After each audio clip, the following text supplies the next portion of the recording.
লোক কই কমিটির লোক এখানে আসলে রাস্তায় কি হচ্ছে দেখেন তো কি সমস্যা। না না গল্প না, এই গল্পের ভিতরে অন্য গল্প মনে হচ্ছে।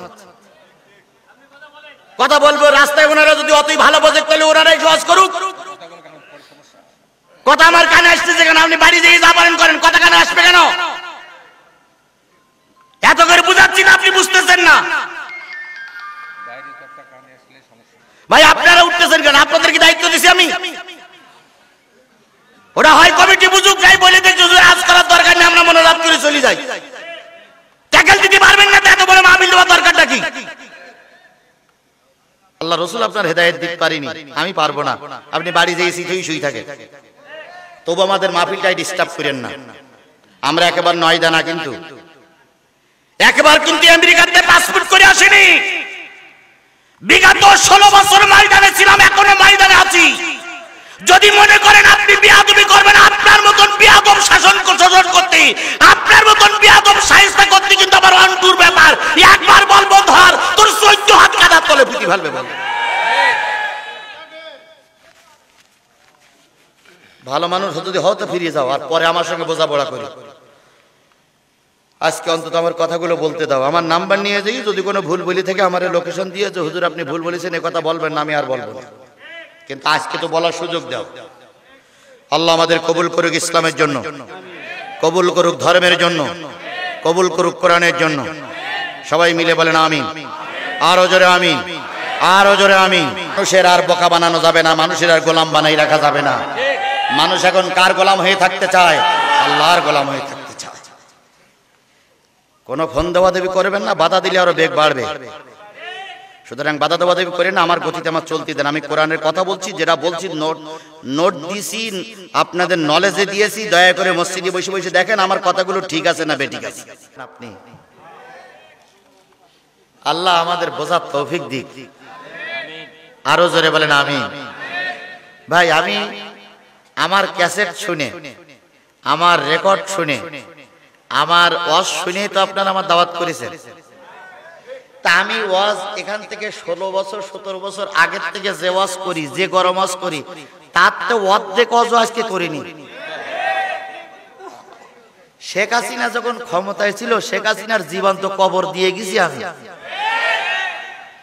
মঞ্চের থেকে অনেক সময় নামতে পারিনি আমি, চারিদিক থেকে আমার ব্যারিকেড দিয়েছে, আমার টুপি খুলে জামা খুলে যাওয়া লেগেছে। তো সেরকম ওয়াজ তো আজকে হয়নি।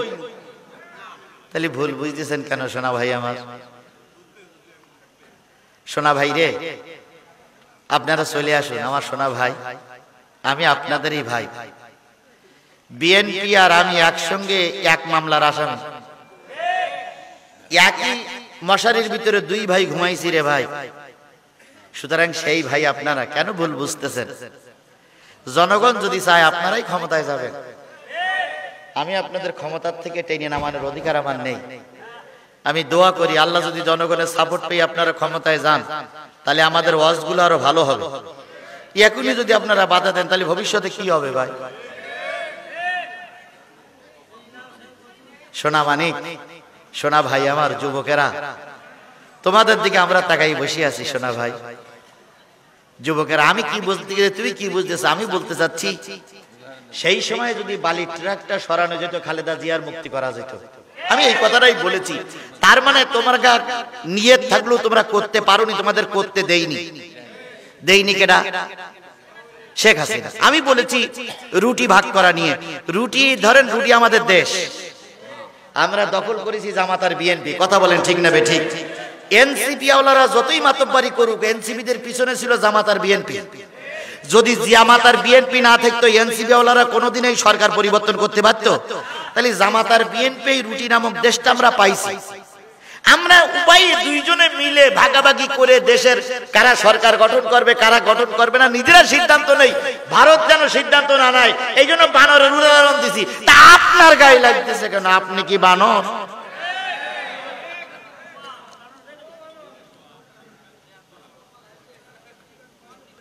আল্লাহ আল্লাহ আমার এই যুবকদের বোঝার তৌফিক দাও।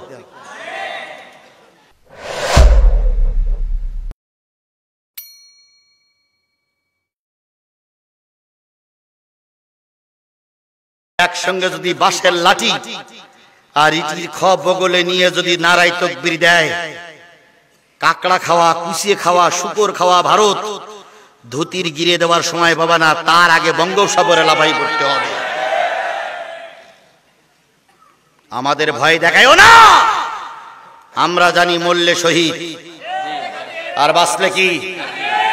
যদি আল্লাহ পাক 100 বছরের ভিতরে ইসলামী সরকার গঠন করার মতন সুযোগ না দেয়, আমরা দুঃখিত না, কিন্তু আমরা আনন্দিত যে আমরা আল্লাহর পথে আছি। কিন্তু তোমাদের মতন দালালি করি না, তোমাদের মতন কারোর পাশ থেকে ক্ষমতায় যেতে চাই না। আমরা দালালি করি আল্লাহ, আল্লাহ যেটাই করবে ওটাই আলহামদুলিল্লাহ, ওটাই আলহামদুলিল্লাহ, ওটাই আলহামদুলিল্লাহ।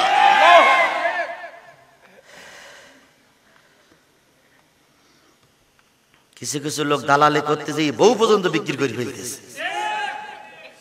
বউ যায় যাক, ক্ষমতা থাকা চাই। কথা বলেন, কথা বলেন, কথা বলেন। আমরা অত নিচে নামিনি। 54 বছর পর আল্লাহ একটা সুযোগ দিয়েছে, এই সুযোগটা আমরা আগামীতে কাজে লাগাতে চাই। এই সুযোগটা আমরা আগামীতে কাজে লাগাতে চাই। কথা বলেন ঠিক না ঠিক? আল্লাহ পাক ইসলামের জন্য আমাদের এই সুযোগটা কাজে লাগার তৌফিক দান করুন। আমার ভাইয়েরা, নামাজ পড়ে নবীজি মেহরাবের ভিতরে বসে আছেন। তখন তো মেহরাব ছিল না। নামাজ পড়ে আসরের নামাজের পরে সাধারণত রাসূল মুসল্লিদের দিকে ফিরে বসতেন। আস্তে করে ওসামা পাশে চলে গেলেন। নবীজির মুখের উপর একটা চুমা দিয়ে বলতেছে, নানা আপনি আমার বাবারও বাবা, নানারও নানা, দাদারও দাদা। আমার বাবা নাই, আমার মাও আমার কাছে থাকে না। আপনি আমার বাবার সমতুল্য, আপনি আমার মায়ের নানার সমতুল্য। নানা জীবনে কোনো জিনিস দাবি করিনি, কখনো না খেয়ে থেকেছি, কখনো খেয়ে থেকেছি নানা। কখনো পোশাক পরেছি, কখনো পোশাক পরিনি, তাও দুঃখ নাই রে নানা। একটা দাবি নিয়ে এসেছি, দাবিটা মনে হয় তুমি রাখবে নানা। নবীজি একটু বুঝতে পারার পরে বললেন, ওসামা বলো তো তুমি কি দাবি নিয়ে এসেছো? ওসামা বললেন, ইয়া রাসূলুল্লাহ, হে আমার নানা, আমার দাবিটা আপনি রাখবেন কিনা বলুন। নবীজি বললেন, ওসামা তোমার দাবি রাখতে যেয়ে যদি আল্লাহ অসন্তুষ্ট না হয়, তোমার দাবি রাখতে যেয়ে যদি শরীয়তের কোনো হুকুম হাকাম কাটা না যায়, আমি নবী বললাম তোমার দাবি রাখার জন্য চেষ্টা করব। ওসামা মুখের পরে মুখটা রেখে বলতেছে, না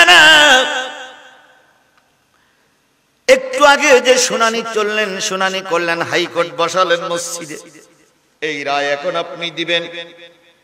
মুসল্লিরা সবাই মিলে আপনার কাছে একটা জিনিস দাবি করছে, সাহাবীরা দাবি করছে, রায়টা এখন স্থগিত রাখেন, অথবা রায়টা কার্যকর করবেন না, রায় শুরু দিয়ে রাখেন, অথবা মোটো রায় দিয়ে নাই। তিনটে জিনিসের ভিতরে কোনটা আপনি করবেন?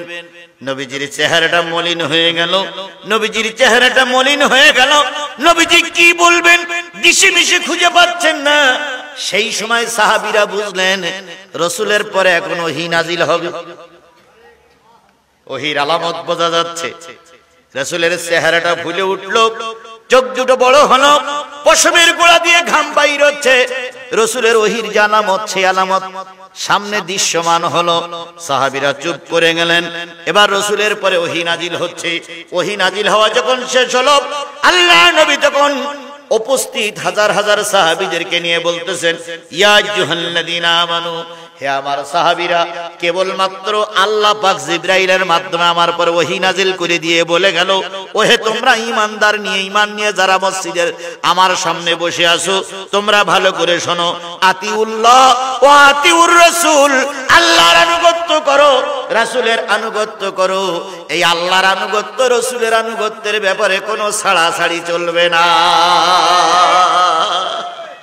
এই আয়াত কেবল নাজিল হলো আমার উপরে। উলিল আমরি মিনকুম, রাসূল আমি এক সময় থাকবো না, আমার বর্তমানে মুসলমানদের আমির নির্বাচিত হবে, তোমরা সেই আমিরের আনুগত্য করবে। কার নির্দেশ? আরো জোরে বলেন। আওয়ামী লীগের কেন্দ্রীয় লিডার যিনি হয় তিনি হয় আওয়ামী লীগের কেন্দ্রীয় লিডার যিনি হয় তিনি বলেন আওয়ামী লীগ সভাপতি। বিএনপির যিনি কেন্দ্রীয় লিডার হয় তাকে বলা হয় বিএনপির সভাপতি। জাতীয় পার্টির যিনি কেন্দ্রীয় লিডার হয় তাকে বলা হয় জাতীয় পার্টির সভাপতি।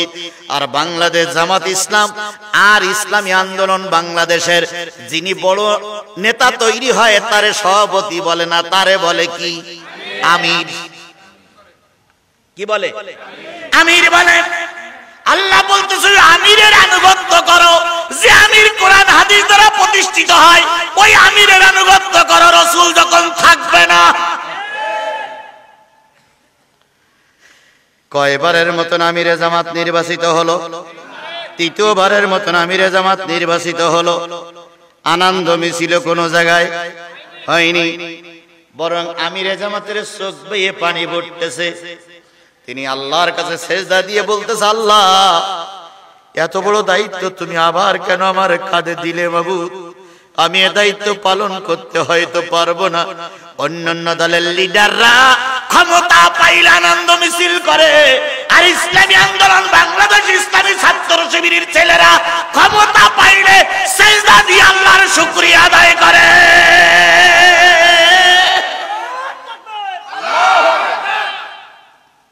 ঢাকা বিশ্ববিদ্যালয় শিবিরের সভাপতি ঘোষণা হলো, একে অপরের জড়াই ধরে কানলেন।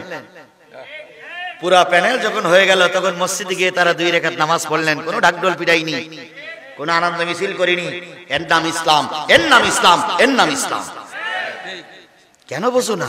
কেন বোঝো না? শান্তির ধর্মের দিকে কেন আসো না? কেন ওই জাহিলিয়াতের দিকে এখনো দৌড়াচ্ছ?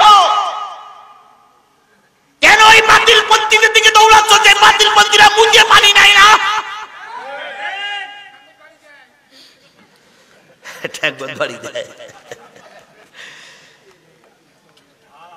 পায়খানা করে কুলুপ করে না, ফরজ গোসল ঠিক মতন আদায় করে না, কেন তাদের পিছনে দৌড়াচ্ছ?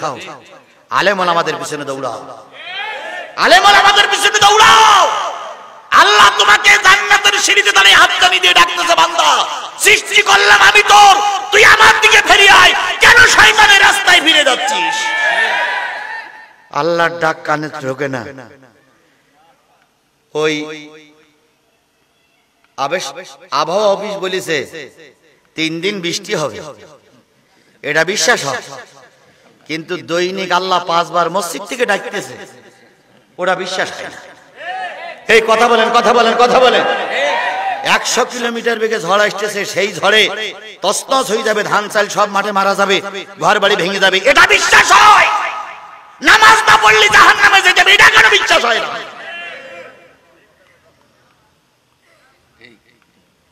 তাহলে আল্লাহ বললো কোন রাস্তায় চলবা, এটা বিশ্বাস হয় না। শয়তানেরা এসে বলতেছে আমাদের ক্ষমতা দেও, আমরা এই করব সেই করব, সেইটাই বিশ্বাস হয়, সেইটাই বিশ্বাস হয়, সেইটাই বিশ্বাস হয়। বাতিলের পথ ছাড়ো, বাতিলের পথ ছাড়ো, আল কোরআনের পথ ধরো। আজকে থেকে স্লোগান হবে বাতিলের পথ ছাড়ো, আল কোরআনের পথ ধরো। আল কোরআনের পথ ধরতে পারবেন আপনারা? জোরে বলেন, ধরতে পারবেন আপনারা? ধরতেই হবে, ধরতেই হবে, ধরতেই হবে, না ধরলে উপায় নাই। 54টা বছর আমরা বিভিন্ন রাজার শাসন, বিভিন্ন দলের শোষক থেকে শোষণ দেখেছি। দেখিনি দেখিনি দেখিনি? ওরা নতুন কি বলবে? ওরা তো আগেও ছিল, আগেও তো ওদের দেখেছি, আবার আসবে, এখন এসে করবে। ওরা বাদ দাও, আগে কি করেছো ওইটাই এখন বিবেচনা হবে। আর একটা ইসলামী দল কোনোদিন আসেনি, তারা আসতে যাচ্ছে, একটু ক্ষমতা বসাই দেখি না তারা করে নাকি। নেতা যা হোক, কোরআন দিয়ে যদি আইন প্রতিষ্ঠা করতে চায়, সেই নেতার যোগ্যতা যাই থাক থাক, কেন্দ্র যদি ঠিক থাকে লাইন সব ঠিক হয়ে যাবে। মেন সুইচ যদি ভিতরে না উপরে না জ্বলে তাহলে নিচেও জ্বলবে না, সুইচ কাজ করবে না। পানির ট্যাঙ্কির ভিতরে পড়িছে মরা এক ইঁদুর। পানির ট্যাঙ্কির ভিতরে কি পড়িছে? ইঁদুর। এখন ট্যাপ মোড়া দিলি গন্ধ পানি আসে, গন্ধ পানি আসে। তো মসজিদের সভাপতি বলতেছে এক কাজ করো, ট্যাপের পানি সব খুলে ফেলাই দাও, দিয়ে আবার নতুন পানি তোলো, তাহলে আর গন্ধ থাকবে না। মুয়াজ্জিন সাহেব, ইমাম সাহেব কি করবে? সভাপতির গোলাম, মসজিদ সাহেব সব পানি ফেলাইতে যখন একবার ট্যাঙ্কি যখন শুকিয়ে গেছে তখন আবার পানি তুলেছে, পানি তুললে আবার গন্ধ, কারণ ওখানে পড়ি আছে কি মরা ইঁদুর আছে। ওই ইঁদুর যতক্ষণ এই ট্যাঙ্কিতে থাকবে ততক্ষণ কি বাহির হবে? আচ্ছা, ওতে যদি পীর সাহেব হুজুর এসে উজু করে তাও কি পানি? গন্ধ পানি। মসজিদের ইমাম সাহেব উজু করলে কি পানি? সরকার বাহাদুর এসে উজু করলে কি পানি? কারণ ওখানে কি পড়ি আছে। আচ্ছা বলুন তো, ট্যাঙ্কে সব পানি ফেলানোর দরকার নেই, শুধু মরা ওই দুধটা ফেলাই দিলেই তো ক্লিয়ার হয়ে যাবে না? সবচেয়ে বড় ট্যাঙ্কি হলো জাতীয় সংসদ, আর ওই ট্যাঙ্কিতে পড়ে আছে মরা ইঁদুর। ওই ইঁদুর সরাইয়ে নতুন জায়গা তৈরি করো। এই কাহালুর এই চাপে তখন ভালো পানি আসবে, এখানে কোনো গন্ধ পানি আসবে না, আসবে না, আসবে না। আর যদি এই ট্যাঙ্কি এই ট্যাপটা পরিবর্তন করো, ধরো এই ট্যাপটা পরিবর্তন করলে করিয়ে এটা ভালো ট্যাপ I1 না A1, ভালো ট্যাপ হলো A1 ভালো ট্যাপ। ট্যাপ যদি কেন লাগাও, যদি মরা ইঁদুর ওই জায়গা থাকে কোনো লাভ হবে? কোনো লাভ হবে? তাহলে আমরা এবার সিদ্ধান্ত নিয়েছি ওই জাতীয় সংসদে আর মরা ছাগল দেখবো না, ওই জাতীয় সংসদে মরা গরু দেখবো না, জাতীয় সংসদে এবার জীবন্ত কোরআনওয়ালাদের দেখবো। ওখান থেকে রায় হলি কাহালুর মানুষ শান্তিতে থাকবে, শান্তিতে থাকবে, শান্তিতে থাকবে। ভালো লাগে আর খারাপ লাগে, আমি এর বেশি আর ভালো করে বলতে পারবো না। বললেও ঠিক, না বললেও ঠিক, কারণ আমি কারোর পদ দিয়ে দেশে চলি না। আওয়ামী লীগ সরকার আমার জীবনে যা লাগবে সব দিতে চাইছিল, 100 বিঘে জমির মালিক বানাই দিতে চাইছিল। ও খেলার খেলা না।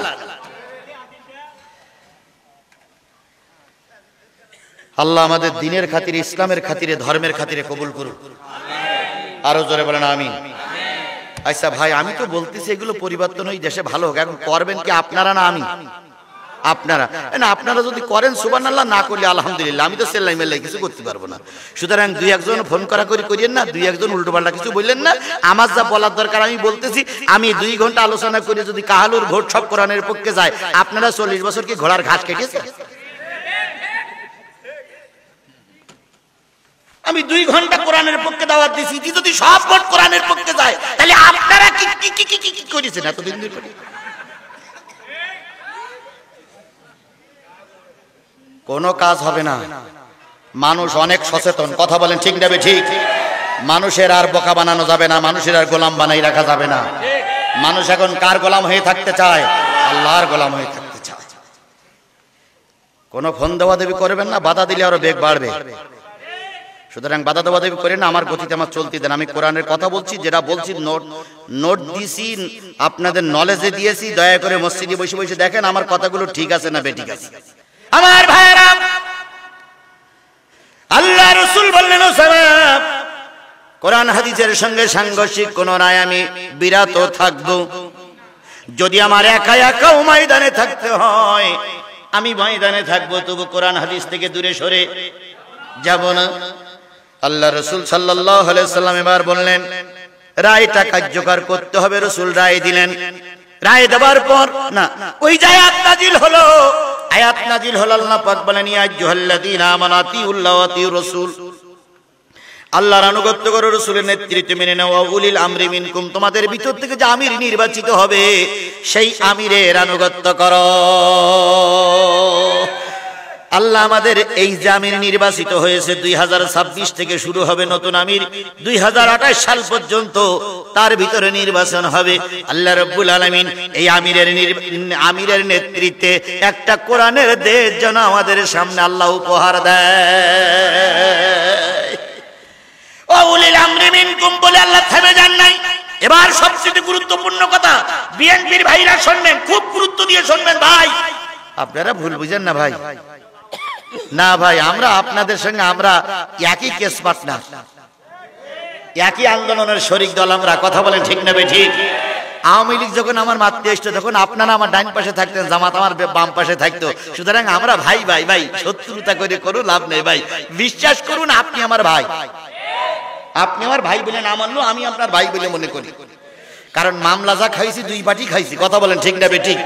ব্যবসা বাণিজ্য ক্ষতি হয়েছে, দুই পার্টিরই ক্ষতি হয়েছে। সুতরাং দুই পার্টি আমরা ক্ষতিগ্রস্ত, কেউ কারোর শত্রু নাই, একে অপরের বন্ধু হয়ে থাকতে চাই। এবার ভালো করে শোনেন, বিএনপির ভাইরা, জামাতের ভাইরা, তাবলিগীর ভাইরা, আমলিগীর ভাইরা, এতক্ষণ পর্যন্ত আল্লাহ বললেন আল্লাহর আনুগত্য করো, রসুলের নেতৃত্বে মেনে চলো, আমিরের আনুগত্য করো। এবার যেটা বলতেছে সেটা খুবই গুরুত্বপূর্ণ।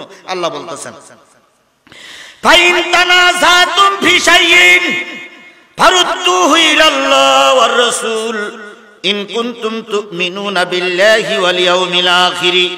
যদি তোমরা আল্লাহর পরে ঈমান আনো, পরকালে জবাবদিহিতা করতে হবে, বিশ্বাস যদি তোমাদের ভিতরে থাকে, কবরে আযাব হবে, কবরে জবাবদিহিতা হবে, জবাবদিহিতা করতে হবে, এটা যদি বিএনপি জামাত তোমাদের বিশ্বাস থাকে, তাহলে তোমাদের ভিতরে যখন কোনো সমস্যা বাঁধবে, সেটা ভোটের সমস্যা, সেটা বিয়ের সমস্যা, পারিবারিক সমস্যা, জমি জায়গার সমস্যা, ভোট কেন্দ্রিক সমস্যা, শরীয়তের যত সমস্যা তোমাদের সামনে দেখা দেবে, এই সমস্যাগুলো যদি সংশোধন করতে চাও, ফাইন তানাযাতুম ফি শাইইন ফারুদ্দুহু ইলাল্লাহি ওয়ার রাসূল, আল্লাহ এবং রাসূলের দিকে ফিরে যাও। ভোট যদি করতে হয় তাহলে কার দিকে ফিরে যেতে হবে? বউ নিয়ে গন্ডগোল হয়েছে, 2 তালাক দিলে থাকবে কি থাকবে না, 1 তালাক দিলে থাকবে কি থাকবে না, ফিরে যেতে হবে কোরআন হাদিসের দিকে। কে বলতেছে? আল্লাহ বলতেছে জমি একজন ফাঁকিতে লিখে নিয়েছে, ওই জমি ঘরে ফিরত নেব, এর জন্য বিচার ফয়সালা কোরআন দিয়ে করো, কোরআন দিয়ে করো, কোরআন দিয়ে করো। আল্লাহ বলতেছে কোন সমস্যা হলে ফিরে যাও আল্লাহর দিকে, রাসূলের দিকে, যদি তোমরা ঈমানদার হও। তাহলে এখন যারা বলতেছেন কোরআন হাদিসের আইন আমাদের সমাজে চালু হওয়ার দরকার নেই, আমরা চালু করার পক্ষে না, তাহলে আল্লাহর ভাষায় আপনারা ঈমানদার না। পারলে কোরআনের এই আয়াতটা বাদ দাও দুলা ভাই। কোরআনের আয়াত থাকবে আমরা বলতে পারবো না এটা হতে পারে না, এটা হতে পারে না, এটা হতে পারে না। আল্লাহ বলতেছেন কোন সমস্যা দেখা দিলে, কারে ভোট দেবা, কখন ভোট দেবা, তারপরে জমি জায়গা নিয়ে গন্ডগোল, বউ তালাক দেছো, বউ তোমার ডিভোর্স দেছে, অথবা ছেলে তোমার খেতে দেয় না, তুমি ছেলের বাড়ি থেকে বের করে দেছো, এইরকম যদি কোনো সমস্যা বেঁধে যায়, তাহলে কোন দিকে ফিরে আসতে হবে? আল্লাহ এবং রাসূলের দিকে, তার মানে কোরআন এবং হাদিসের দিকে ফিরে আসতে হবে। যদি তোমরা কি হয়ে থাকো, মুমিন হয়ে থাকো, পরকালের পরে বিশ্বাস থেকে থাকে, আল্লাহ এবং রাসূলকে যদি মানো, তাহলে সকল সমস্যা কার দিকে ফিরে আসতে হবে? তাহলে এখন সামনে নির্বাচন, আপনি কোরআন হাদিসের দিকে ফিরে আসবেন না, আপনি মুমিন না, আপনি মুমিন না, আপনি ঈমানদার না, আপনার বৈধ বউ আপনার জন্য জায়েজ না।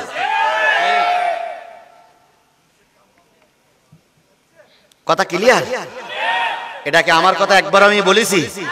আচ্ছা আপনারা যে ভুল বুঝতেছেন, আমি একবারে বলেছি জামাত ইসলামের ভোট দিতে হবে, একবারে বলেছি বিএনপির ভোট দেওয়া যাবে না, বরং আমি তারেক জিয়ার জন্য দোয়া করতেছি, আল্লাহ আমার ভাইটারে বাড়িয়ে নিয়ে দাও, আমি দোয়া করতেছি আল্লাহ খালেদা জিয়া সুস্থ করে দাও। তাও আপনারা উল্টো বুঝতেছেন কেন? আমি আপনাদের পক্ষে, কিন্তু কোরআন হাদিসের বাইরে গেলে আমি আর সেখানে থাকতে পারি না। আল্লাহ রাব্বুল আলামিন ফারুদ্দুহু ইলাল্লাহ ওয়ার রাসূল ইন কুনতুম তুমিনুনা বিল্লাহি ওয়াল ইয়াউমিল আখির যালিকা খায়রুন, এটাই তোমাদের জন্য উত্তম যদি তোমরা বুঝে থাকো। তাহলে আমরা এতক্ষণ বুঝিনি, বুঝেছি না বুঝিনি? তাহলে বুঝে যদি থাকি, তাহলে আল্লাহর বিধান কোন দিকে আসতে হবে? আরো জোরে বলেন কোন দিকে আসতে হবে?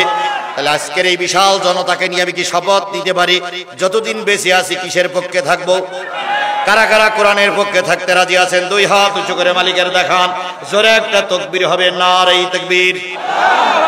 আরো জোরে নারে তাকবীর। হাত নামান।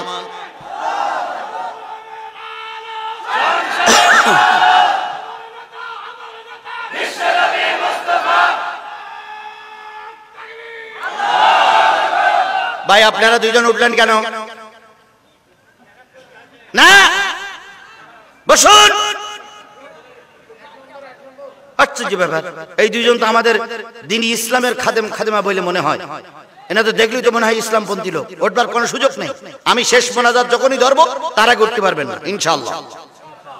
তাহলে সুষ্ঠু বিচার, কোরআন বিচারের সাথে কোরআন প্রতিষ্ঠা করার প্রয়োজন আছে না নাই? আমরা কোরআন প্রতিষ্ঠা করতে চাই, সেই প্রতিষ্ঠা যদি বিএনপি করে আমরা বিএনপিরে ভোট দেব। সেই কোরআনের আইন যদি প্রতিষ্ঠা জাতীয় পার্টি করে আমরা জাতীয় পার্টির ভোট দেব। সেই কোরআনের আইন যদি তাবলিগ জামাতের ভাইরা এসে যদি ক্ষমতায় যে প্রতিষ্ঠা করতে চায় আমরা তাবলিগ জামাতের ভোট দেব, তবুও কোরআনের বাইরে কাউকে ভোট দেব না। কথা ক্লিয়ার? কথা ক্লিয়ার আমার ভাইরা? দেখতে হবে। এইবার যদি বলে এটা কোন ফাঁসি, কয় বিডিআর হত্যার ফাঁসি। আবার বামপানে ফাঁসি দিয়ে 15 দিন ঝুলাই রাখতে হবে। যদি বলে এটা কোন ফাঁসি, এটা হেফাজতের আলেমদের মারার ফাঁসি। আবার টাইম পায়ে ফাঁসি দিতে হবে, এটা কোন ফাঁসি, কয় জামাতের নেতাদের মারার ফাঁসি। এরপরে কোমরে দড়ি বিঁধে টানাই দিতে, ওটা কোন ফাঁসি, বিএনপি নেতাদের মারার ফাঁসি। এইভাবে করতে করতে 700 বার ফাঁসি দিতে হবে। সর্বশেষ একবার গলায় দিতে হবে ইন্না লিল্লাহি চলে যাবে ওই ভারতে। আজকে বিএনপির ভাইদের বলি, তোমাদের উপরে যে নির্যাতন হয়েছে জাতি তা সচক্ষে দেখেছে। আমাদের উপরে যে নির্যাতন হয়েছে জাতি তা সচক্ষে দেখেছে। কথা বলেন ঠিক না বেঠিক? এখন যদি একে অপরের বিরুদ্ধে বিষাদগার করি তাহলে লাভ হবে আওয়ামী লীগের, ক্ষতি হবে জামাত বিএনপি। আমি প্রায় জায়গায় উদাহরণটা দেই। 2 বিড়াল অনেক দিন খায় না। 2 বিড়াল অনেক দিন খায় না, ধরেন 15 বছর 16 বছর খায় না। তো 15-16 বছর পরে 2 বিড়ালের যিনি একটু বড়, ও আর নড়তে পারে না। তো চিন্তা করলো যে ছোটটাও তো মারা যাবে, আমিও মারা যাবে, দেখি এটা কিছু করা যায় কিনা। এখন 2 বিড়ালে বাড়িওয়ালার বাড়ি থেকে এক বাড়িওয়ালা যেয়ে বাড়িতে যেয়ে একটা রুটি নিয়ে আইছে। রুটি এনে 2 বিড়াল মনে করতেছে অনেকদিন খাইনি, তাহলে দুজন ভাগ করে খাই। তো 2 বিড়াল বলতেছে গ্রামে ভাগ করতে গেলে আরো বিড়াল আসতে পারে। ও সেই চল মাঠের মধ্যে যায়, বট গাছতলায় যেয়ে 2 জন ভাগ করে খাবো। বট গাছতলায় যেয়ে 2 জন রুটি নিয়ে ভাগ করার জন্য পরিকল্পনা নেছে। তখন ছোট বিড়ালটা বলতেছে, ভাই তুই বড়, তোর মাথা বড়, তোর লোকজন বড়, তোর শরীর বড়, তোর বডি বড়, তোর বুদ্ধি বড়, তোর চোখ বড়, তুই ভাগ কর। এখন ওই বড় বিড়ালটা ছোট বিড়ালটা রুটির 2 ভাগ ধরেছে, ভাগ করবে। এখন ওই বট গাছে ছিল, ওখানে একটা বট গাছ ছিল, বট গাছের মগ ডালে আছে এক বানর।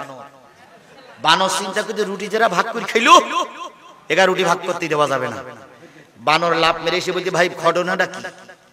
তখন 2 বিড়াল বলতে, ভাই 15 বছর খাইনি, ফাজলামি করিস নি সব। তখন বানর বলতেছে 15 বছর খাইসনি এটা ঠিক আছে, কিন্তু রুটি কোন জায়গাতে পাইলি? এক জায়গাতে ম্যানেজ করেছি। কথা 2 জন যখন সমান ক্ষতিগ্রস্ত, তোরও মামলা ওরও মামলা, তুইও ক্ষতিগ্রস্ত ও ক্ষতিগ্রস্ত, তুইও 15 বছর খাইনি ও 15 বছর খাইনি, তাহলে রুটি ভাগ করতে গেলে ইনসাফপূর্ণ তুকসিরুল মিজান, ইনসাফপূর্ণ বিচার করতে হবে। আর ইনসাফপূর্ণ বিচার করতে গেলে দাড়ি পাল্লা লাগবে যে ভাই। একথা কে বলতেছে বলেন তো? বানর। তখন বলতে মহা বিপদ, আমরা ভাগ করে খাবো, এর মধ্যে বা দাড়ি পাল্লা। তো দাড়ি পাল্লা নিয়ে আসে। এখন 2 বিড়াল আবার খুঁজতে বাইরে এসে দাড়ি পাল্লা, আর বানর রুটি চকি দিচ্ছে। কিছুক্ষণ পরে এক দাড়ি পাল্লা নিয়ে আসে। 2 বিড়ালে দাড়ি পাল্লা নিয়ে বলছে, ভাই তাহলে তুমি ভাগ করো। মাঝখানে যখন আসো, ডাইন পাশে বসাইছে বড় বিড়ালের, বাম পাশে বসাইছে ছোট বিড়ালের। বিড়ালের বসাইয়ে রুটি কান ভাগ করবে। ভাগ করতে যাই ইচ্ছা করি একদিকে একটু ছোট করেছে, আর একদিকে একটু বড় করে দাড়ি পাল্লায় তুলে দিয়েছে। দিয়ে ওজন করতেছে কেডা বলেন তো? বানর। ওজন করতে গিয়ে বাম পাশের দাড়ি পাল্লা একটু বেশি হয়ে গেছে।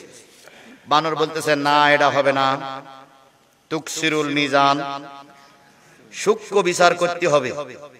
তাহলে এ পাশে তো বেশি হয়ে গেছে, তাহলে ও পাশে বেশি একটু কাট দেবো, তোমরা 2 পার্টি তো ক্ষতিগ্রস্ত। তো এক কাজ করি, আমি সূক্ষ্ম করি বলি, এক কামড় খাইছে, ওই যেদিক বেশি হয়েছে ওদিক থেকে। তো খাইছে তা খাইছে, ইচ্ছা করে যতটুকু খাওয়ার দরকার তার চেয়ে বেশি করে খাইছে। বেশি করে খাওয়ার পরে এবার আবার উঁচু করেছে, এবার ডাইন পাশে বেশি হয়ে গেছে। তখন বানর বলতেছে, সর্বনাশ, বাম পাশে বেশি হয়ে গেছে, যে এ তো করা, ডাইন পাশে বেশি হয়ে গেছে তো করা যায় না। এখন এ পাশে আবার একটু কামড়াই খাতে গিয়ে যতটুকু খাওয়ার দরকার তার চেয়ে বেশি করে খাইছে। এবার উঁচু করেছে, আবার বাম পাশে বেশি। এখন এইভাবে খাতি 4 ভাগের 3 ভাগ খাওয়া শেষ। আছে আর 1 ভাগ। ছোট বিড়ালরা তখন বড় বিড়াল দিক তাকাই বলতেছে, ভাগ কি আমরা করব না বানর করবে? এই বড় বিড়াল, ভাগ কি আমরা করব না ছোট বিড়াল আমরা করব না বানরে করবে? তো বলতেছে, কেন কেন তা বুঝতে পারতেছাও না? 3-4 বার নামাতিন আর তুলতি বারানা খাওয়া শেষ। আর যদি 2 বার দাড়ি পাল্লায় তোলে, আর কিছু থাকবে? এই কথা বলেন, আর কিছু থাকবে? বানরের মুখে লাথি মার, তুই এক লাথি মার, আমি এক লাথি মার, চিট করে ফেলাই, বল যে আমার রুটি আমি ভাগ করব, তোমার মতন বানরের মাতব্বরি করার দরকার নাই। আমার কথা কি আপনারা বুঝতে পেরেছেন? কথাটা কি বুঝতে পেরেছেন? মনে করুন জামাত আর বিএনপি দুই দল, বড় দল ওনারা, ছোট দল জামাত ইসলাম, দুইজনে মিলে কষ্ট করে সাধনা করে স্বাধীন সার্বভৌম দেশটার হেফাজত করেছে। এখন যদি আমাদের দেশের ভাগ আমরা না করতে পারি, বানর নামক ভারত এসে যদি ভাগ করে আমাদের দেশের লুটে পুটে নিয়ে যাবে, তোমাদের পকেটে কিছুই থাকবে না। সুতরাং বড় শয়তান বানরের আমরা ভাগে অংশ দেব না, আমরা নিজেরাই ভাগ করব, কাউকে ভাগ করতে দেব না। আমরা যদি রুটি ভাগাভাগি নিয়ে গন্ডগোল করি তাহলে আওয়ামী লীগ আবার আসার সুযোগ পাবে। এই জন্য দয়া করে দোহাই আপনাদের, দোহাই আপনাদের, দোহাই আপনাদের, দুটো পায়ে ধরে অনুরোধ করি, নিজেদের ভিতরে কোন্দল সৃষ্টি করবেন না। এখন বলতেছেন আপনারা থুতি দিলি, আপনারা মুতে দিলি, সব বঙ্গোপসাগরে ভেসে যাবে। এই এতদিন আপনাদের মুত কোন জায়গায় ছিল? যখন খালেদা জিয়ার বালির ট্রাক দিয়ে যখন রাস্তায় ব্যারিকেড হলো, তখন তো মুতে দিলি বালির ট্রাক চলে যেত, তখন মুত লাগেনি তোমার।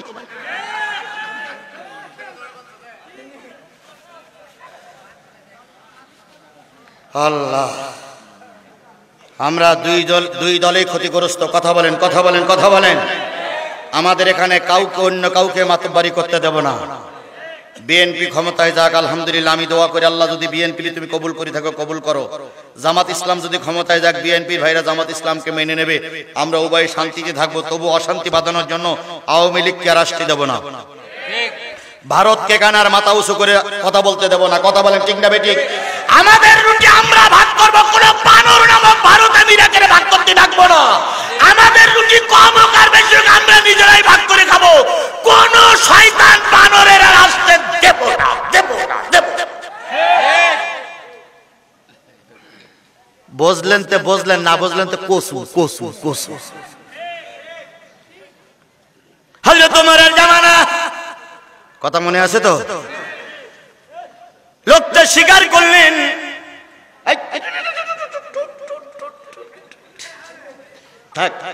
হয়ে গেছে। লোকটি স্বীকার করলেন আমি মেরেছি। কেন মেরেছি? আমার উটের মেরেছে, উট কষ্ট পাইছে তাই মেরেছি। হযরত ওমর বললেন আমার দেশের আইন হলো হত্যার বিনিময়ে হত্যা করতে হবে। তোমাকে আগামীকাল জোহরের পরে জল্লাদ তোমার মুন্ড আলাদা করে ফেলবে, মাথা কাটে দেবে। লোকটার এবার হযরত ওমর বললেন আজ থেকে কালকের দুপুর পর্যন্ত 24 ঘন্টার ভিতরে লোকটারে জেলখানায় বন্দী করে রাখো। ওই 24 ঘন্টার ভিতরে 3টা ডিসিশন যদি আসে তাহলে লোকটারে মাফ করে দেব। 1 নম্বর যারা বাদী তারা যদি মাফ করে দেয়, যারা মামলা করেছে তারা যদি মাফ করে দেয়, তা আমি ওমর কি করে দেব? মাফ করে দেব। 2 নাম্বার, যদি মুক্তিপণ দাবি করতে কোনো টাকা পয়সা কেউ দেয়, মুক্তিপণের বিনিময়ে আমি তাকে মাফ করে দেব। 3 নম্বর, এই লোকের পরিবর্তে অন্য কেউ যদি ফাঁসিতে ঝোলে,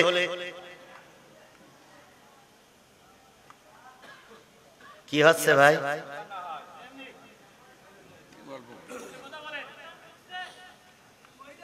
শয়তান ইবলিস না ছোটটা না বড়টা? আম্মা জানেরা কোন সাউন্ড যেন আমার কানে আসে না, তাহলে বলে আপনাদের বিরুদ্ধে ওয়াজ হবে। কোন সাউন্ড আসবে না। না আম্মা জানেরা, এই কাহালুর আম্মা জানেরা ভালো, এরা ভালো ভদ্র মানুষ। ভাই বলেন তো, শুধু পুরুষ মানুষেরা ময়দানে নামলে কি ইসলামী রাষ্ট্র হবে? মহিলাদের নামার দরকার আছে না? মহিলাদের নামার দরকার আছে না? গত পরশুদিন মহিলাদের একটা বৈঠক চলছিল, মাবুরেরা ভালো করে শোনেন, আপনারা ফেসবুকে দেখেছেন, না দেখলে আজকে খুঁজবেন। মহিলাদের একটা বৈঠক চলছে, কিছু আমাদের দলের কিছু জনপ্রিয় নেতারা যে মহিলাদেরকে সেখান থেকে বের করে দিয়েছে। শুধু বের করে দেয়নি, তাদের বোরখাগুলো খুলে দিয়েছে, তাদের বোরখাগুলো টেনে টেনে ছিঁড়ে ফেলাইছে, আর বলেছে যে কোরআন হাদিসের কোনো তালিম এখানে চলবে না।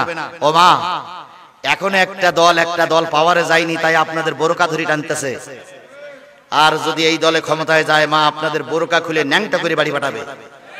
সুতরাং মায়েরা বোনেরা সবাইকে টার্গেট নিতে হবে। আমরা একটা বারের জন্য কোরআনের পক্ষে থাকবো, কোরআনের পথ থেকে আমরা দূরে সরে যাব।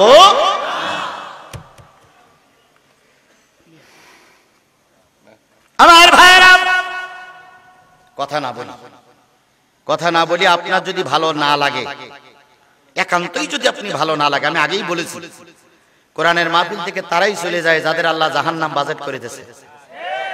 আপনি একান্তই যদি জাহান্নামের কীট হয়ে থাকেন, আল্লাহ রাসূল আপনার হেদায়েত দিতে পারেনি, আমি পারবো না, আপনি বাড়ি যেয়ে সিটেই শুই থাকেন, তবু আমাদের মাহফিলটাই ডিস্টার্ব করেন না।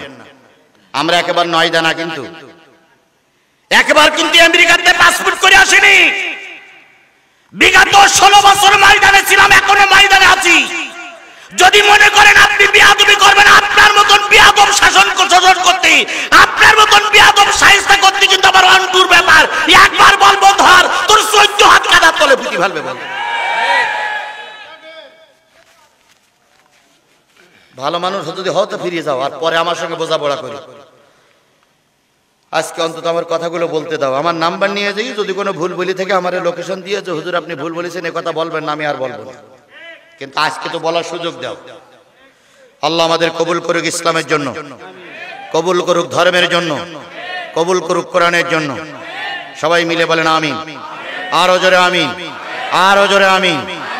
আমি একবারও জামাত ইসলামের কথা কিন্তু মুখ দিয়ে উচ্চারণ করিনি। বলো ভাই, আমি বিএনপির কথা বারবার বলতেছি, খালেদা জিয়ার কথা বারবার বলতেছি, তারেক জিয়ার কথা বারবার বলতেছি, কারণ তারেক জিয়া খালেদা জিয়া হলো এই বগুড়ার কৃতি সন্তান। আমরা তাদের কথা বলতেছি, আপনাদের পক্ষে কথা বলতেছি। এত গালাগাল লাগে কেন বোঝেন না? আমার প্রিয় ভাইরা, হযরত তোমার রায় দিবেন কি দিয়ে? এক কথা বলেন, রায় দিবেন কি দিয়ে? কোরআন দিয়ে হযরত ওমর রায় দিবেন। এই ঘোষণা হয়ে গেল, আগামী কালকের জোহরক্ত পর্যন্ত জেলখানায় বন্দী রাখো। ওই লোকটিকে যখন জেলখানায় বন্দী করা হলো, লোকটি দুই চোখের পানি ফেলাই কাঁদতেছে আর বলতেছে, আল্লাহ, মুসলমানদের দেশে এসে ধরা পড়লাম, এমন কোন মুসলমান কি নাই আমার জন্য একটু জামিন হতে পারে? এমন কোন শুভাকাঙ্ক্ষী কি নাই আমার জন্য ওমরের দরবারে একটু জিম্মাদার থাকতে পারে, একটু জামিন হতে পারে? এমন কেউ কি নাই? হযরত আবু যর সব সময় নামাজ পড়ে পিছনে আসতেন, আগে তিনি আসতেন না। আবু যর যখন জেলখানার পায়ে দিয়ে আসতেছিলেন, ওই লোকটি কাঁদতেছে। আবু যর থমকে দাঁড়াই বললেন, আল্লাহর বান্দা, কান্দো কেন? কান্দো কেন? কান্দো কেন? ওই লোকটি বললেন, আপনার নাম? আমি রাসূলের একজন প্রিয় সাহাবী, নাম আবু যর। যে 10 জন ব্যক্তি জান্নাতের সার্টিফিকেট পেয়েছেন দুনিয়ার থেকে, তার ভিতরে হযরত আবু যর একজন। আবু যর বললেন, আমি জান্নাতের টিকিট পেয়েছি দুনিয়ায় বসে, আমি সেই আবু যর। লোকটি বলেন, আবু যর, আমার জন্য যদি একটা লোক জামিন হতো। আমার দেশে আমার একটা ছোট্ট ভাই আছে। কি আছে? ছোট্ট একটা ভাই আছে। ভাইয়ের কাছ থেকে মাল সামান নিয়ে ব্যবসায়ী এসেছিলাম। ছোট্ট ভাইটা আমার পথের দিকে তাকায় বসে আছে, কখন ফিরবো, ভাইয়ের আমানাতগুলো বুঝাই দিয়ে আসবো। এতটুকু সময় যদি আমার কেউ দিত, আমি আল্লাহর রহমতে ফিরে আসতাম। আবু যর হযরত ওমরের দরবারে চলে গেলেন, যে বললেন, খলিফাতুল মুসলিমিন, এই লোকটারে জেলখানায় বন্দী করে রেখেছেন কেন? কয়, বন্দী করে রেখেছে এই কারণে যে ওই লোকটা একজন খুনি, একজন হত্যাকারী। আবু যর বললেন, ওই লোকটারে কালকে পর্যন্ত একটু সময় দেন, ওই লোকটারে জামিনে ছেড়ে দেন, আমি ওই লোকটার জন্য জামিনদার। হযরত ওমর বলতেছে, আবু যর, কাছে এসো, কাছে এসো। আবু যর গেলেন, যে বলতেছে, এ কিন্তু খুনি, এ কিন্তু সন্ত্রাসী, এ কিন্তু জঙ্গি, এরা যদি ছেড়ে দেওয়া হয় হয়তো কালকে নাও আসতে পারে। আবু যর বলেন, খলিফাতুল মুসলিমিন ওমর, যদি কালকে এই লোকটি না আসে, আমি ওর জায়গায় ফাঁসিতে ঝুলবো। তবু তার চোখের পানি আমাকে দারুণ মর্মাহত করেছে, দারুণ ব্যথিত করেছে। দয়া করে তাকে ছেড়ে দাও, সে দেশে যেয়ে তার ভাইয়ের কাছ থেকে বিদায় আদায় নিয়ে আসুক, আমানাতগুলো ভাইরে বুঝাই দিয়ে আসুক,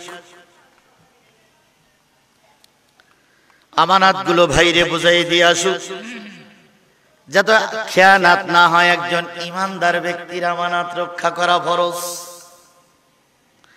আমাদের পরে একটা আমানত আছে। কি আছে? আমানত লা ঈমানা ইল্লা মা আমানাতা লাহু, ওই ব্যক্তির ঈমান নাই যে ব্যক্তি তার আমানত সঠিক জায়গায় প্রয়োগ না করে। প্রতি 5 বছর অন্তর অন্তর একটা আমানত আমাদের সামনে আসে, কথা বলেন ঠিক না বেঠিক? ওই আমানতটা সঠিক জায়গায় যদি না দেওয়া হয়, আমানতের খেয়ানত হয়। কমিটির লোক কই? কমিটির লোক এখানে আসলে রাস্তায় কি হচ্ছে দেখেন তো, কি সমস্যা? না না, গল্প না, এই গল্পের ভিতরে অন্য গল্প মনে হচ্ছে। কথা বলবো, রাস্তায় ওনারা যদি অতই ভালো বোঝে তাহলে ওনারাই সহজ করুক। কথা আমার কানে আসতেছে কেন? আপনি বাড়ি যেয়ে যা পারেন করেন, কথা কানে আসবে কেন? এত করে বুঝাচ্ছি না, আপনি বুঝতেছেন না ভাই। আপনারা উঠতেছেন কেন? আপনাদের কি দায়িত্ব দিছি আমি? ওটা হয় কমিটি বুঝুক, যাই বলে দেখছো আজ করার দরকার নেই, আমরা মনোরাত করে চলে যাই। ট্যাকেল দিতে পারবেন না, এত বড় মাহফিল দেওয়ার দরকারটা কি? যে কজন লোক চলে গেছেন আসেন। আমার ভাইয়েরা, আল্লাহ রাসূলের খলিফা হযরত ওমর বললেন, আবু যর, ও আবু যর, লোকটারে যদি ছেড়ে দেওয়া হয়, লোকটারে যদি মুক্তি দেওয়া হয়, আগামীকাল লোকটা কিন্তু আর ফিরে আসবে না। হযরত আবু যর বলেন, ইন্নাল্লাহা আলিমুম বিযাতিস সুদূর, নিশ্চয়ই আল্লাহ মানুষের অন্তরের খবর রাখে, সুতরাং আসবে কি আসবে না ওটা আমি বলতে পারি না, তবে যদি না আসে জাল্লাত আমাকেই কতল করবে, আমি একবারের জন্য না বলবো না। হযরত ওমর আলীরে বললেন, আলী, ওই আসামিরে ছেড়ে দাও। আসামি চলে গেল। পরের দিন আসরের নামাজের পরে রায় কার্যকর করা হবে। পরের দিন আসরের নামাজের পরে রায় কার্যকর করা হবে। আসরের সালাতের পর, আসরের নামাজের পর হযরত ওমর মসজিদের দিকে ফিরে, মুসল্লিদের দিকে ফিরে বসে গেলেন। মুসল্লিদের দিকে ফিরে হযরত ওমর বুঝতেছেন ওই লোকটার রায় কার্যকর করা হবে, হত্যার বিনিময়ে হত্যা। হযরত ওমর রাদিয়াল্লাহু তাআলা আনহু, খলিফাতুল মুসলিমিন হযরত ওমর রাদিয়াল্লাহু তাআলা আনহু আসরের নামাজ পড়ে আলীরে বললেন, আলী, আলীরে বললেন, আলী, একটু দুরূদ শরীফ পড়েন, সাল্লাল্লাহু আলা মুহাম্মাদ সাল্লাল্লাহু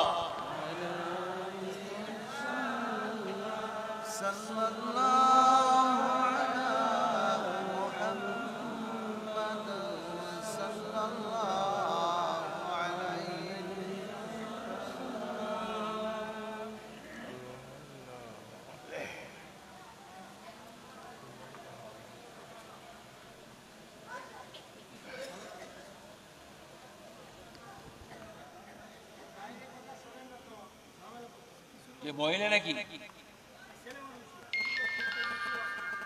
কি আস করছে আরে বাবা ওই কি বলছেন ঠিক হয়ে গেছে দারুণ ছোট বাচ্চা কিছু বুঝেন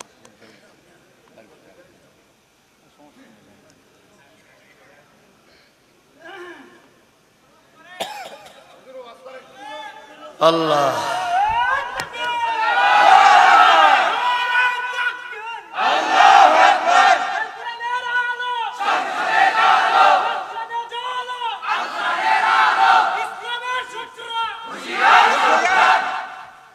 ভাই, আপনারা ভুল বুঝতেছেন কেন ভাই? আমি যে কোন জাতের বক্তা তা আপনারা জানেন না, তাহলে আমার ডেকে নিয়েছেন কেন ভাই?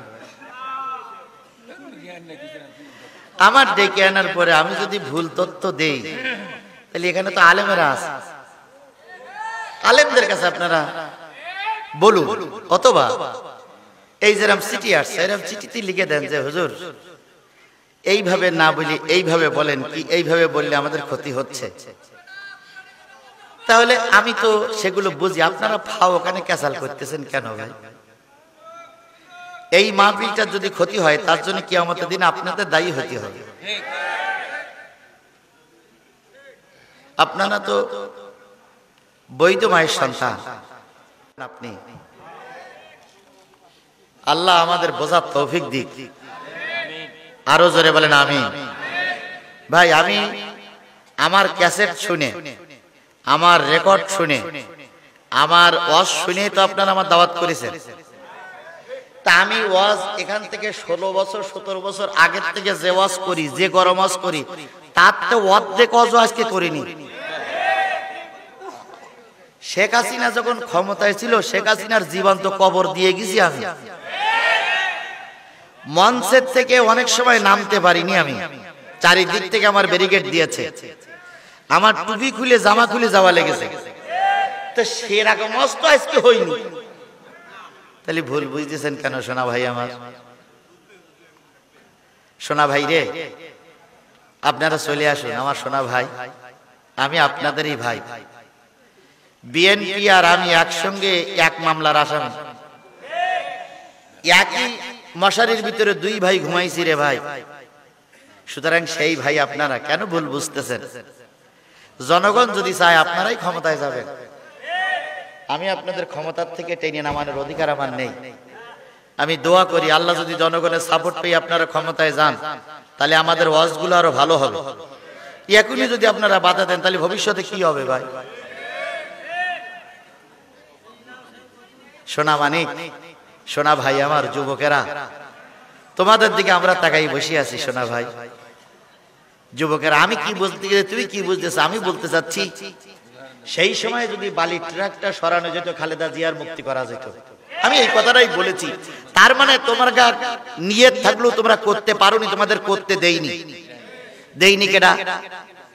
শেখ হাসিনা। আমি বলেছি রুটি ভাগ করা নিয়ে, রুটি ধরেন, রুটি আমাদের দেশ, আমরা দখল করেছি জামাত আর বিএনপি। কথা বলেন ঠিক না বেঠিক? এনসিপি ওয়ালারা যতই মাতব্বারি করুক, এনসিপিদের পিছনে ছিল জামাত আর বিএনপি। যদি জামাত আর বিএনপি না থাকতো, এনসিপি ওয়ালারা কোনোদিনই সরকার পরিবর্তন করতে পারতো? তাহলে জামাত আর বিএনপি রুটি নামক দেশটা আমরা পাইছি। আমরা উভয় দুইজনে মিলে ভাগাভাগি করে দেশের কারা সরকার গঠন করবে, কারা গঠন করবে না, নিজেরা সিদ্ধান্ত নেই।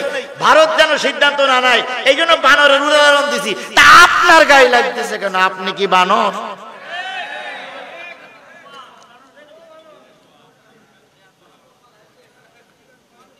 আল্লাহ আল্লাহ আমার এই যুবকদের বোঝার তৌফিক দাও। আগামীতে আমি কাহালুর লোকদের বলি যাই, আমার দাওয়াত করার আগে হিসাব কিতাব করে দাওয়াত করবেন। আমি কারোর কাছে মাথা বিক্রি করা লোক নই। আমি আপনার শেখানো ভাষায় ওয়াজ করতে পারবো না। আমি আমার গতিতে যেটা ভালো মনে করি সেইটাই করব। ভালো হলে দাওয়াত করবেন, না হলে দাওয়াত করার।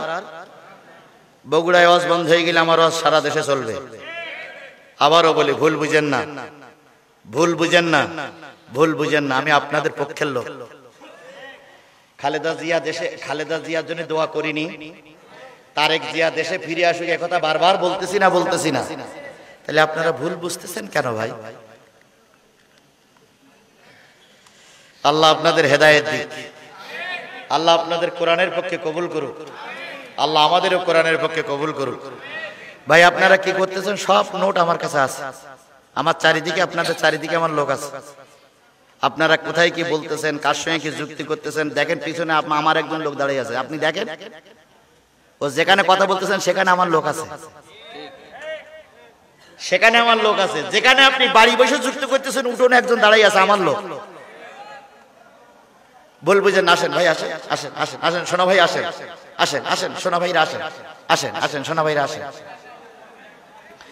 আসুন সোনা ভাইরা, আসুন। আপনাদের জন্যই ওয়াজ হচ্ছে, আপনাদের উল্টো বোঝার সুযোগ নেই।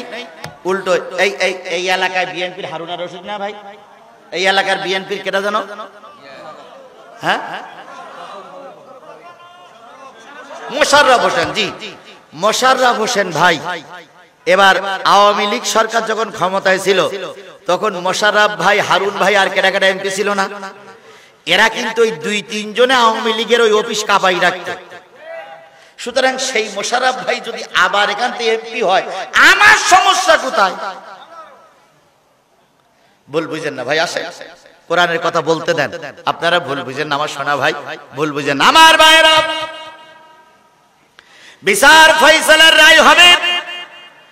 হযরত জাবের রাদিয়াল্লাহু তাআলা আনহু কি হলেন? জামিনদার হলেন। যে যদি ওই লোকটা না আসে, আবু যর জামিন হলেন, আমি জামিনদার থাকলাম। হযরত ওমর বলেন, আবু যর ভালো করে শোনো, যদি সে না আসে তার জায়গায় তোমাকে কিন্তু কতল হওয়া লাগবে। আবু যর বললেন, খলিফাতুল মুসলিমিন, ওরে ছেড়ে দেন, মুসলমানরা কখনো ওয়াদা খেলাফ করে না।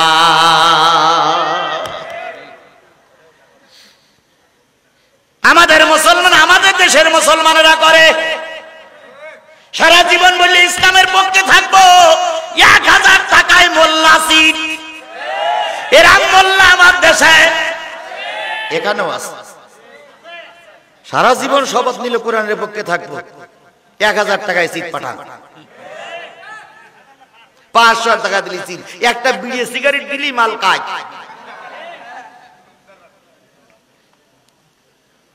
আল্লাহর নবীর খলিফা হযরত উমর রাদিয়াল্লাহু তাআলা আনহু আবু যরকে বললেন, ভেবে চিন্তে সিদ্ধান্ত নাও, কাই নিলাম। আলীরে বললেন, আলী ছেড়ে দাও, লোকটারে ছেড়ে দেওয়া হলো। পরের দিন আসরের নামাজ হয়ে গেল, কিন্তু সেই খুনি লোকটার ফিরে আইলো। আবু যর আসরের নামাজ পড়ে আস্তে আবু যর আসরের নামাজ পড়ে মসজিদে বসে কাঁদতেছে, আল্লাহ, একজন লোকের জন্য, তোমার সন্তুষ্টির জন্য জামিন ছিলাম, লোকটা ফিরে আসি নাই, লোকটা ফিরে আসি নাই। আজকে হয়তো আমাকে জল্লাদের সামনে পড়তে হবে। দুঃখ নাই, দুঃখ নাই, তবু আমি অন্তত, তবু আমি তোমার দরবারে ওই লোকটার জন্য জামিন হইছি, এটাই আমার সবচেয়ে বড় পাওয়া। সুবহানাল্লাহ বলেন। কুল্লুকুম রাইন ওয়া কুল্লুকুম মাসউলিন আন রাইতিহি, প্রতিটা দায়িত্বশীলকে দায়িত্ব সম্পর্কে জিজ্ঞেস করা হবে। এমপিকে জিজ্ঞেস করা হবে কতটুকু ইসলামের পক্ষে কাজ করেছো, চেয়ারম্যানকে জিজ্ঞেস করা হবে ইসলামের পক্ষে কতটুকু কাজ করেছো, মেম্বারকে জিজ্ঞেস করা হবে কতটুকু কাজ করেছো, ইমামকে জিজ্ঞেস করা হবে কতটুকু কাজ করেছো, বক্তাকে জিজ্ঞেস করা হবে কতটুকু কাজ করেছো। মান সুইলা আনিল মিন আলিমাহু সুম্মা কাতামাহুল জিমু ইয়াউমাল কিয়ামাতি বিলিজামি মিনান নার। কোন আলেমকে যদি ডেকে আনা হয় কোরআন হাদিসের কথা বলার জন্য, সত্য কথা বলার জন্য, যদি আলেম কোন মানুষের ভয়ে সত্য কথা গোপন করে যায়, কিয়ামতের দিন কেউসি দিয়ে হুজুরের জিহ্বাটা কেটে ফেলা হবে। আজকে যারা আন্দোলন করতেছেন, লিখে দেন, হুজুর কিয়ামতের দিন যদি আপনার জিভ কেটে নেয় আমরা বাধা দেব, আল্লাহর জিভ কাটতে দেব না। আপনি যদি আমার জন্য জামিনদার হন, আমি কবরের কথা বলে বিদায় নেই। ভুল বুঝেন না ভাই, আমার জায়গায় আপনি থাকলে আপনি এই কথা বলতেন, আর আপনার জায়গায় আমি থাকলে আমি হয়তো বাধা দিতাম। কিন্তু আমি তো কোরআন হাদিসের কথাই বলতেছি, দুটো একটা প্রেক্ষাপট দুনিয়ার কথা এসে গেছে, এটা আসবেই, এটা আসবেই। আল্লাহ রসুল বিচার ফয়সালা করেছেন মসজিদে বসে, তাহলে মসজিদে বসে বিচার ফয়সালা করতে গেলে দুনিয়ার কথা আসেনি? তাহলে আল্লাহ রসুল মসজিদে বসে বিচার ফয়সালা করেছেন, আমি এখানে কথা বলছি, দুটো একটা কথা আসবে, তার সব কথার ভিতরে দুটো একটা কথাই যদি এতই আপনার খারাপ লাগে, তাহলে আর বাকি কথাগুলো কোন জায়গায় গেল? অন্যান্য বক্তার মাহফিলে লোক যদি 3000 হয়, মোনাজাতের সময় থাকে 300। আমার এখানে যা লোক ছিল সব লোক আছে না নেই? ওই কেবল কয়টা আপনারাই চলে গেছেন, আর বাকি লোক তো সব আছে।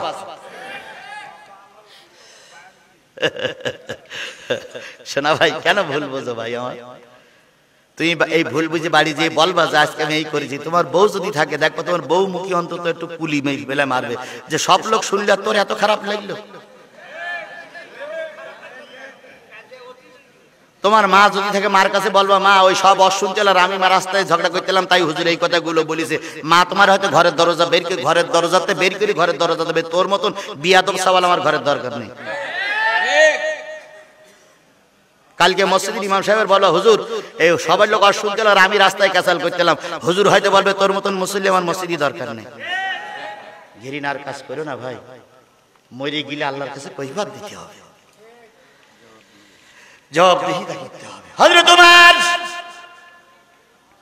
রাদিয়াল্লাহু তাআলা আনহু সবাইকে পাইলেন, সেই বিদেশি মেহমানকে পাইলেন না, আর আবু যরকে পাইলেন না। আবু যর মসজিদে বসে কাঁদতেছে, এই রায় হয়তো আমার শেষ রায়, এই দিন হয়তো আমার শেষ দিন, এই জন্য আবু যর কাঁদতেছে।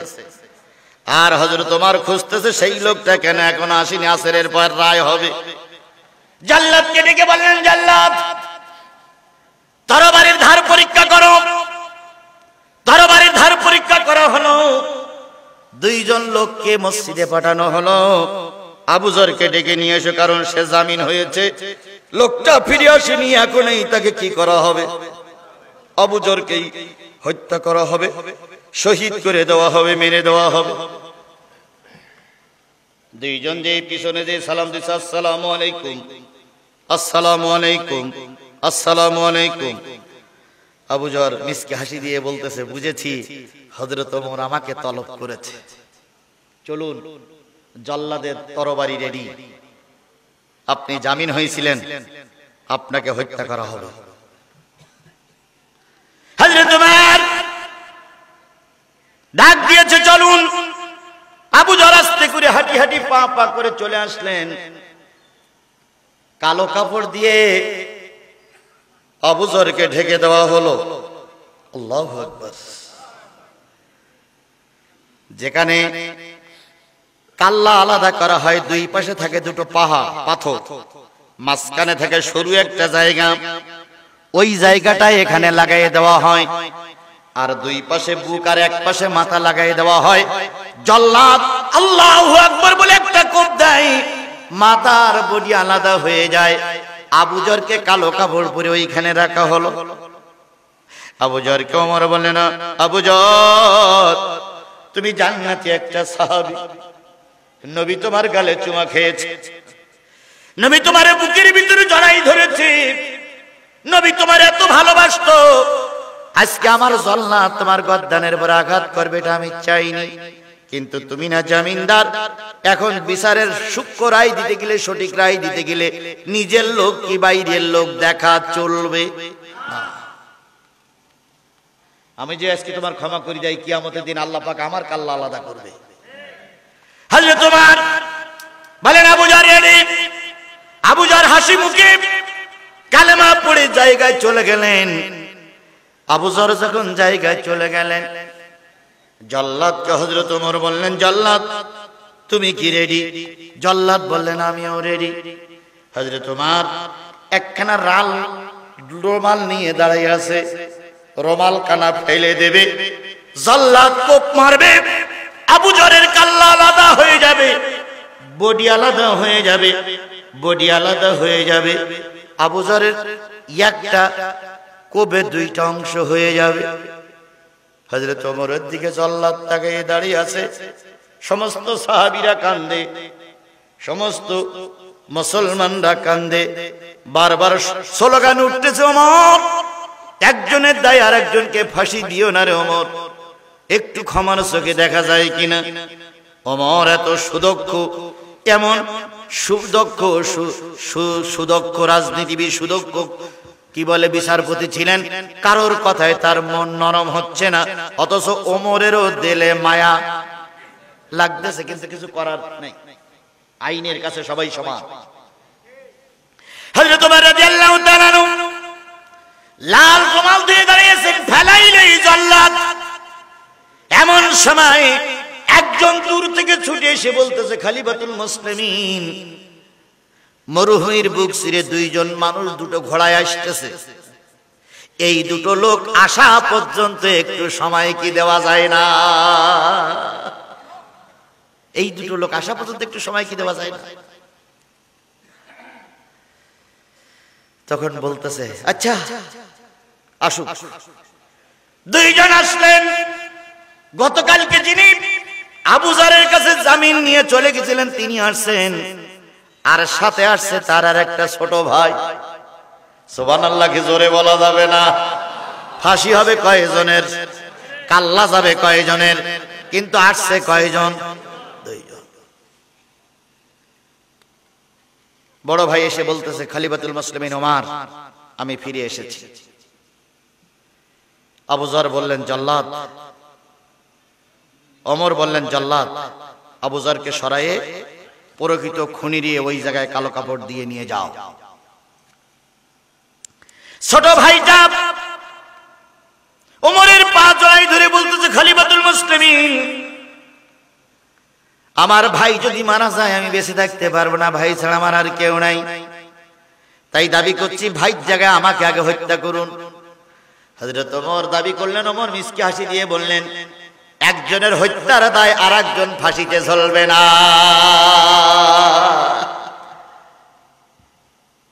ভালো করে বোঝো আজকের যুবকেরা, তোমার বাবার নামে মামলা, বাবারে পাইনি তোমার ধরে রিমান্ডে দিয়েছে। এই কথা বলেন, কথা বলেন কাহালুর লোক, এ কথা এ কাজ হয়েছে না হয়নি?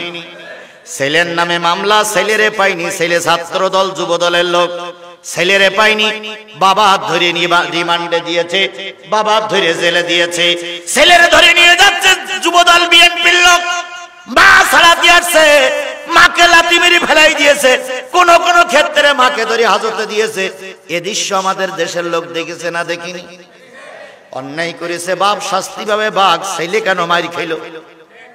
অন্যায় করেছে ছেলে, শাস্তি পাবে ছেলে, বাপ কেন মার খেলো? এ জবাব দিতে তখন আসবে যখন আল্লাহর কোরআন দিয়ে দেশ চলবে। আর আল্লাহর কোরআন দিয়ে যখন দেশ চলবে না, ফটকা ফটকি করে গেলাম কোনো কাজ হবে না।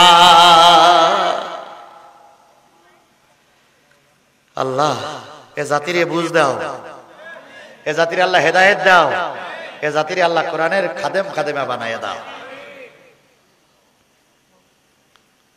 হযরত ওমর রাদিয়াল্লাহু তাআলা আনহু বললেন, তোমার বড় ভাই দোষ করেছে, তোমাকে শাস্তি দেব না, শাস্তি পাবে বড় ভাই। বড় ভাইকে ধরে নিয়ে এসো।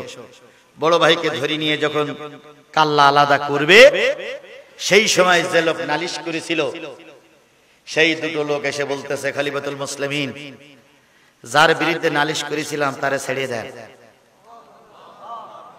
কারণ আমরা আমাদের বাবার হত্যার বিচার দাবি করেছিলাম, আমরা এই খুনি যুবকরে মাফ করে দিলাম। সুবহানাল্লাহ বলবেন না? এর নাম মুসলমান। এর নাম কি?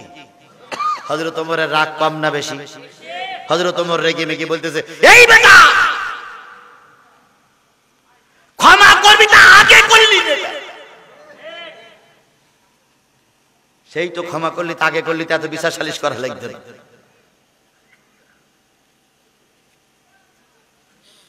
দুইজন যুবক বলতেছে খলিফাতুল মুসলিমিন, যদি আমরা ক্ষমা না করি, কিয়ামত পর্যন্ত যত মুসলমান আর ইহুদি আসবে, ইহুদিরা গালাগালি দেবে আর বলবে একজন মুসলমান বিপদে পড়েছিল আর একজন মুসলমান ক্ষমা করতে পারিনি, এই জন্য আমি মুসলমান ভাইকে ক্ষমা করে দিলাম। সুবহানাল্লাহ, সুবহানাল্লাহ, সুবহানাল্লাহ। এর নাম ইসলাম। এর নাম কি? এর নাম ইসলাম। এর নাম ইসলাম। এর নাম ইসলাম। আপনার বিপক্ষে কেসে বলে আপনি তার খুন করবেন, এটা ইসলাম নয়। ইসলাম হলো আপনার ভাইকে আপনি ক্ষমার দৃষ্টিতে দেখবেন। আল্লাহ আমাদের ক্ষমার দৃষ্টিতে দেখার তৌফিক দান করুক। হযরত ওমর বলেন, আবু যর, তুমি তো জানতে আজকের এই মামলার জামিনদার তুমি, জিম্মাদার তুমি থাকলে তোমারও ফাঁসি হবে। হযরত আবু যর বলেন, ইয়া রাসূল খলিফাতুল মুসলিমিন, যদি মুসলিম ভাইয়ের জন্য আমি জামিনদার না হতাম, কিয়ামত পর্যন্ত মুসলিমরা বলতো একজন মুসলমান বিপদে পড়েছিল, কেউ তার সাহায্য করার জন্য এগিয়ে আসে নাই। হযরত ওমর তাদের ছেড়ে দিল, রায় ওখানে শেষ হয়ে গেল। কোরআনের বিধান চালু করতে যেই না গেল, সেই আর একজন আর একজনের সহায়ক হলো। আমরাও যদি সেই ওমরের শাসনটা একবার চালু করতে পারি, নবী মুহাম্মদের সেই মদিনার সনদ দিয়ে ইসলাম প্রতিষ্ঠিত করতে পারি, আমাদের দেশে ধনী গরিব ভালো মন্দ সব লোকগুলো একই প্ল্যাটফর্মে বসবাস করতে পারবে, কারোর জন্য কোনো অশান্তি বয়ে আনবে না। এই জন্য কাহালুর মুসলমানের কাছে শেষ দাবি আমার, আমরা কি একটিবারের জন্য কোরআনের পক্ষে ফিরে আসতে পারি না? ইনশাআল্লাহ বলেন, আরো জোরে বলেন ইনশাআল্লাহ। তাহলে আমরা সব সময় কোরআনের পক্ষে ছিলাম, কোরআনের পক্ষেই আগামীতে আল্লাহ পাক কোরআনের